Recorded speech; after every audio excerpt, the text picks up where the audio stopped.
With the indulgence of Senator Villanueva. Yes, Senator Bam. Anong ginagamit mo sa casino? Anong ID ginagamit mo sa casino? Wala po akong gamit na ID sa casino. Ano po, membership number po. Sinasabi po kasi na pag meron na ng membership number na sasabihin mo po doon, makakapaglaro na po. Yung membership number na sa pangalan mo?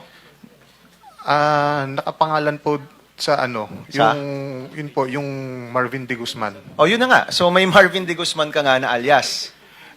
Yun po yung nandun sa may membership number na ginagamit ko. Well, pero ID, membership ID, at saka license, wala po akong ganun na Marvin De Guzman. So, ang Marvin De Guzman na alias, ginagamit mo pang casino. Kasi yan ang ginagamit mo para sa membership ID mo. Tama?